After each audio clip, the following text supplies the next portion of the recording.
Jordan Peterson es el intelectual público más relevante a nivel mundial entre los conservadores. Su podcast es uno de los más escuchados a escala global y su canal de YouTube cuenta con casi 8 millones de suscriptores y subiendo. Algunas de sus entrevistas superan las decenas de millones de reproducciones y sus libros acumulan insólitas cifras de millones de ventas. ¿Pero qué hace tan relevante a este pensador? A pesar de tratarse de un psicólogo clínico y de haber ejercido como profesional de la psicología durante décadas, así como de profesor de psicología en las universidades de McGill, Harvard y Toronto, el trabajo ensayístico y público de Peterson es el de un filósofo centrado en la relación entre ética, religión y psicología. Su labor es una suerte de reivindicación del psicoanálisis, en la medida en que, aunque apoyado en la psicología clínica, estudia cómo afectan los sistemas de creencias y las narraciones culturales al desarrollo psicológico del individuo. La psicología, para Peterson, debe trabajar en una doble dirección: en la comprensión de la adecuada integración del individuo en el colectivo y, a su vez, en la comprensión de los sistemas de valores del colectivo, que van a condicionar la experiencia psicológica y la integración del sujeto. En el crecimiento, el ser humano está incorporado en una narración colectiva, en una cultura, que asignando importancia a las cosas del entorno, produce efectos fisiológicos, dispara los sistemas hormonales, dirige la atención, encauza las manifestaciones del afecto, etc. Hacer una psicología que no comprenda el valor que la sociedad asigna a los elementos del entorno, cómo se jerarquizan y por qué se jerarquizan de esa forma los valores colectivos, no hace sino que favorecer la individualización y la incapacidad de integración. Causa dolor porque crea individuos incapaces de prever el resultado de sus acciones en sociedad, mediadas habitualmente por acuerdos implícitos que los sujetos asimilan de manera inconsciente en el proceso de enculturación. En esta serie de vídeos voy a analizar su obra principal, Mapas de Sentidos. En este, que es su libro más relevante, va a analizar el rol de los mitos, específicamente de los mitos religiosos, en la creación de mapas conceptuales o mapas de sentidos, que el individuo integra en su crecimiento para conformar una cosmovisión del mundo. Una de las premisas fundamentales de Peterson es que la progresiva desaparición de la religión, aquello que nos religa, acaba con las narraciones culturales compartidas, y ello disuelve la jerarquía de valores común de la sociedad. Debido a esto, el individuo, cuyo desarrollo biológico y psicológico es indisociable de su cultura, se encuentra disociado, individualizado, inadaptado. Allá vamos con la crítica de Mapas de Sentidos.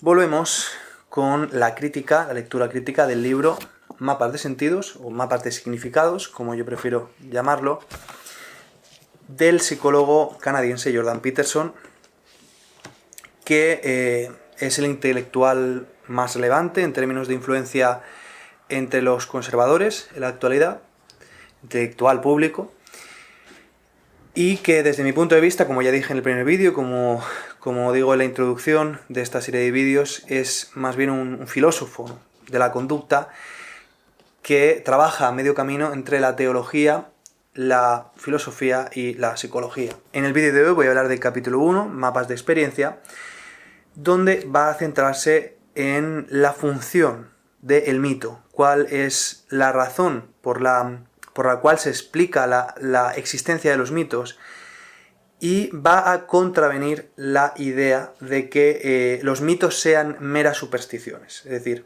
si los mitos son meras supersticiones, se pregunta a Peterson, ¿por qué funcionan? ¿Cuál es la razón de que las explicaciones míticas hayan servido para el funcionamiento y la supervivencia de las sociedades si son meras supersticiones? Es decir, la visión del autor es que existe una sabiduría implícita a la filtración de todos los problemas que se han planteado en las sociedades y que han sido recogidos de manera mítica y de manera, sobre todo, arquetípica en la idea del héroe. Para Peterson, que como dije en el primer vídeo de este hilo, Nietzsche es un autor fundamental en esa secularización del mundo, en ese desencanto del mundo. El filósofo alemán Nietzsche encarna con claridad esa lógica racionalista que piensa que los mitos son supercherías, son meras supersticiones que deben de ser reemplazados, ¿no? El libro y el propio Peterson, yo ya dije que debe de prácticamente entenderse como un personaje que responde a lo que supone Nietzsche en el pensamiento occidental realmente. Porque Nietzsche viene a decir que la moral cristiana es negadora de la vida, que él entiende la vida como la fuerza para imponerse, básicamente. Y Nietzsche ofrece otro arquetipo, que es el superhombre nietzscheano, que debe de sustituir el arquetipo de Cristo. Porque el héroe, desde una visión sociológica, es la encarnación de los valores de la comunidad. Los individuos necesitan de arquetipos, necesitan de referencias que unifiquen la suma total de los comportamientos virtuosos o morales, para tener guías de conducta, ¿no? Eso lo entiende muy bien Nietzsche, pero Nietzsche considera que hay que construir un nuevo arquetipo que afirme la vida, en una concepción de la vida, como digo, desde mi punto de vista, viciada, ¿no? Yo creo que Nietzsche tiene una concepción de la vida y de la naturaleza que responde a el principio de la naturaleza como filtradora, pero no responde al principio de la naturaleza como proveedora. No comprende que la compasión y que la empatía son inherentes también a la naturaleza, igual que lo son la fuerza de imponerse, el proceso de filtración. De alguna manera, en el personaje de Nietzsche, desde mi punto de vista, existe una disforia frente a la naturaleza y a la feminidad, que no es casual, porque la naturaleza ha sido arquetipizada a través de lo femenino en nuestra cultura. Y no me parece que pueda entenderse esa disforia de Nietzsche frente a la idea de la vida y de la naturaleza con su también disforia para con lo femenino. Ese dolor que el autor tiene, que el filósofo tiene, frente a ese miedo que le produce ese componente filtrador de la realidad, que se ve representado en las mujeres, ¿no? Que son las que seleccionan en nuestra especie con quién van a tener descendencia. El hombre no tiene ese poder, o lo tiene en un mucho menor grado, y en la naturaleza con lo despiadada que es, ¿no? En muchas ocasiones a la hora de imponerse, es doloroso para Nietzsche, y por eso concibe la vida desde ese punto de vista. Bien, para Peterson no es así. Para Peterson, la idea del héroe cristiano, que es Cristo, es la suma entre la fiereza y la valentía, es decir, ese componente y capacidad de imponerse, que habíamos dicho, que es inherente a la vida, pero también está la compasión. Es decir, Cristo de alguna forma sería un poco andrógino, si se quiere, ¿no? Porque incorpora dentro de sí la totalidad, la dualidad.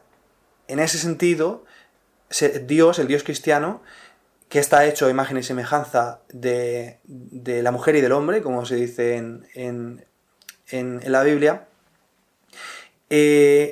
sería una fuerza que contiene lo que hemos atribuido simbólicamente a la masculinidad y a la feminidad.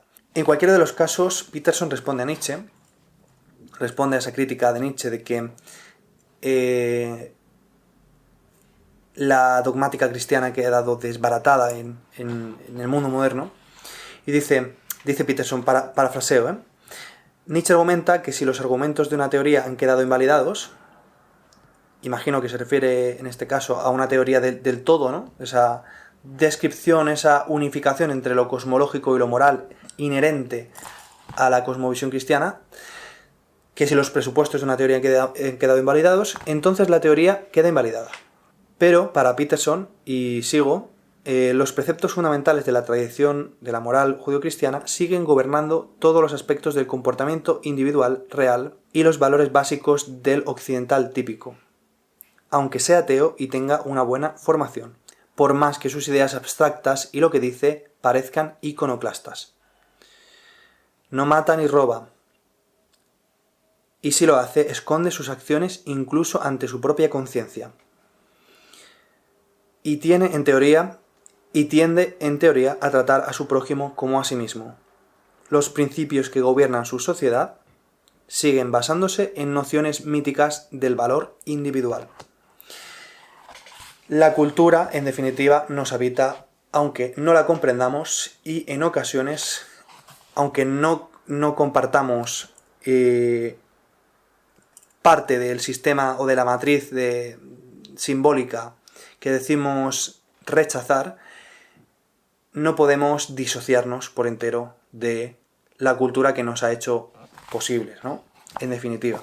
Como acabo de apuntar, dice Peterson que las acciones de los individuos, incluso aquellos que se consideran ateos o que no comparten la moral cristiana en la sociedad occidental, están basados también en nociones míticas. Porque para Peterson el mito no es como desde una visión atea, muchos autores clama o denuncia a Peterson, han considerado una protoconciencia, una suerte de protoconciencia. Para Peterson, el mito no es una protoconciencia, porque el mito es inherente a cualquier visión ordenada del mundo, cualquier visión dirigida u orientada del mundo.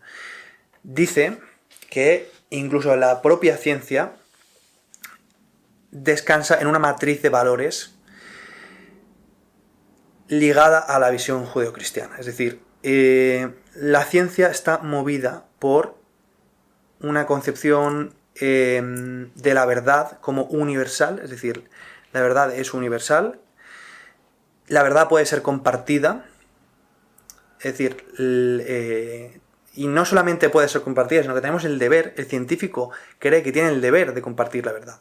Bien, todos esos asuntos están íntimamente ligados a la concepción del logos cristiano. El principio fue el logos, fue la palabra, y la palabra se hizo carne. El principio de la demostración pública de la ciencia, de compartir la verdad, porque la verdad tiene un valor intrínseco en nuestra concepción de las cosas, en la sociedad occidental, porque la verdad os hará libres, ¿verdad? Y que, aunque parezca totalmente lógico, o desde el punto de vista de un occidental, parezca que es inherente a cualquier sociedad humana, hay un libro en el que esto se habla esto, que se explica con bastante claridad, que es Perros de paja, del filósofo británico John Gray, en el que explica que en muchas culturas la verdad no tiene la importancia que tiene en Occidente. La sociedad occidental, la teología, la filosofía occidental es logocéntrica y en ocasiones antepone la verdad casi por encima de la vida, por así decirlo, ¿no? La negación de nuestros impulsos primarios y de esa fuerza, ¿no? Casi que reivindica Nietzsche, ¿no? Por lo tanto, el mito no es una protoverdad desde la concepción de Peterson, sino que el mito es inherente y que incluso aquellos sistemas de pensamiento que han dicho rebelarse contra el contenido mítico están cargados de una mitología también. Como he dicho, el perfil del científico tiene un deber ser, que es lo que vamos a hablar ahora. Ese deber ser cumpliría el rol, el deber ser del científico y el arquetipo del buen científico cumpliría el rol del héroe, ¿no? Cumpliría la arquetipización del héroe. Y estaría basado en principios míticos como los que ya acabo de enunciar. Que la verdad es intrínsecamente valiosa, que la verdad es universal y que por lo tanto, como es universal, debe de ser compartida.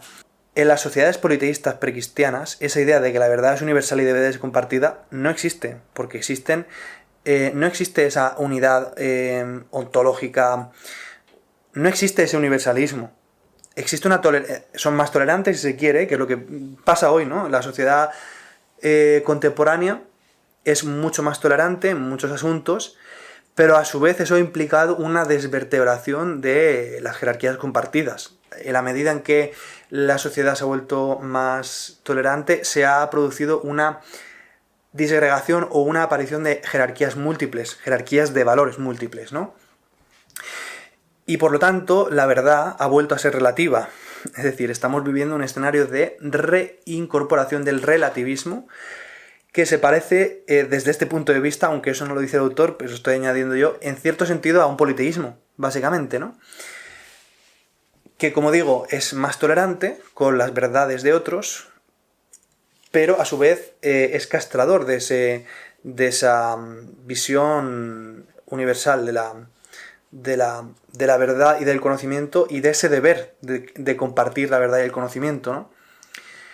De hecho, ya estamos viendo, aunque parecía que eso no iba a producirse, desde una posición ingenua, desde una posición no conservadora, ingenua, que esa desvertebración del orden moral en muchos sistemas de valores distintos, en múltiples jerarquías, ha ido también de la mano de un desafío de la ciencia como verdad única, porque lo que había sucedido en las últimas décadas es que habíamos creído que, bueno, que en lo moral podía haber distintas opiniones, pero que la ciencia era la herramienta que nos daba la verdad única al ser humano, pero ya vemos que no es así.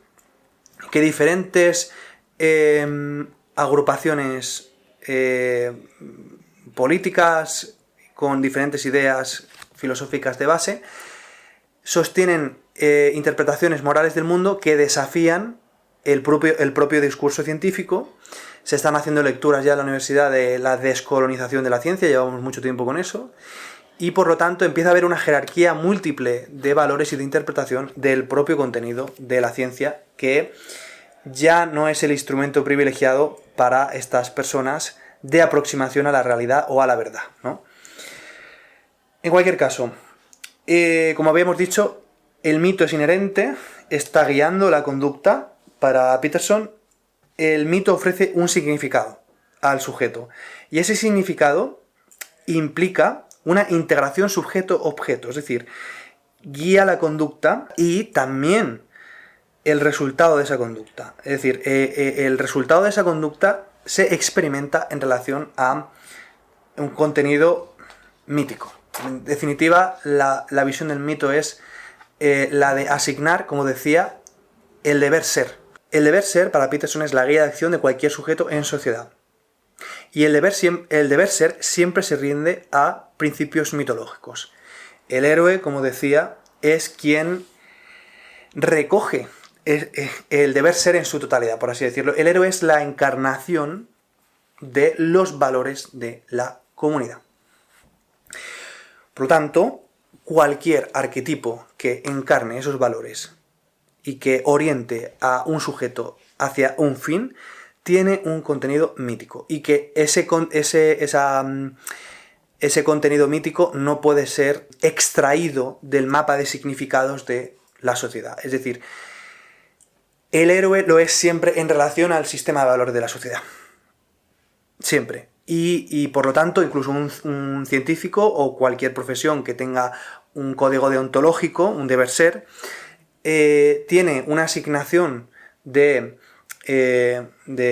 responsabilidades que, como he dicho antes, van a condicionar también la experiencia del resultado de esas acciones, pero ese arquetipo, ese héroe, el ideal del científico, el ideal del médico, el ideal de lo que sea, está integrado en una sociedad que también le dota de una jerarquía, que también lo integra en una jerarquía de valores, que también lo sitúa, ¿no?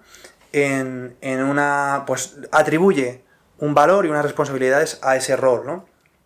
Por lo tanto, voy a recapitular.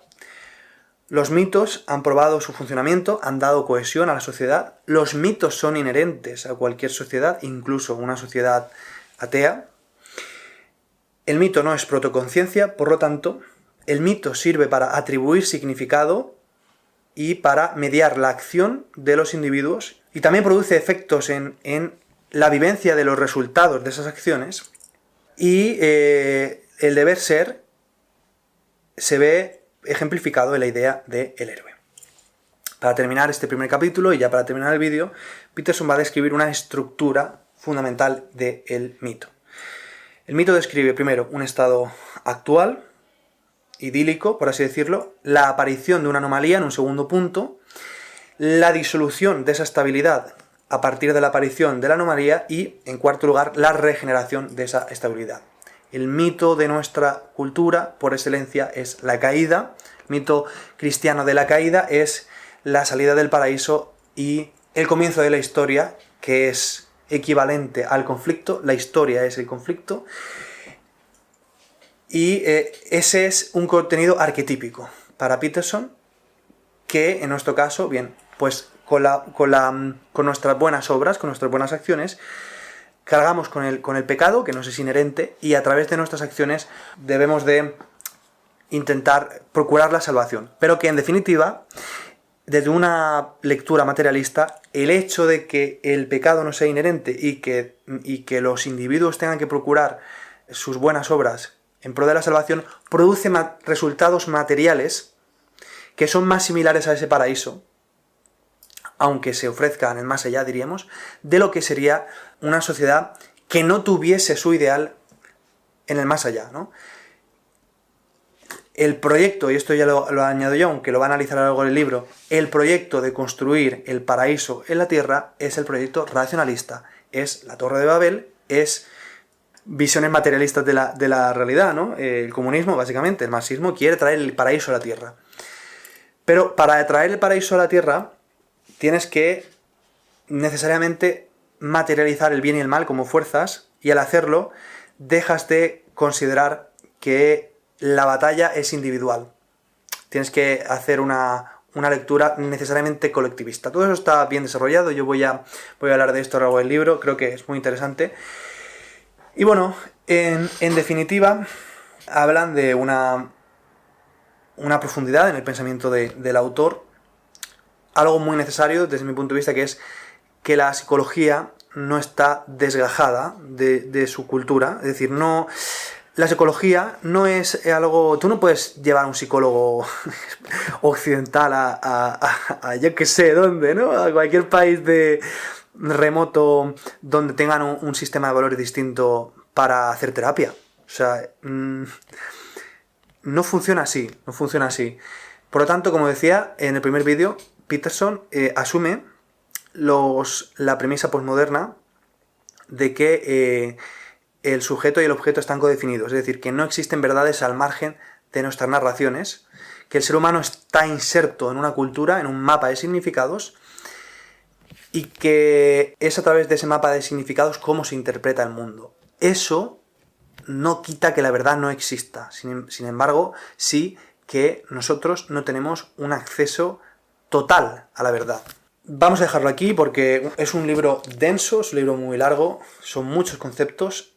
Yo aquí solo he querido introducir el capítulo 1 para hablar sobre el mito y vamos a seguir desarrollándolo, así que espero que os guste, que sigáis viendo este hilo de vídeos de Jordan Peterson y bueno, nos vemos en el siguiente.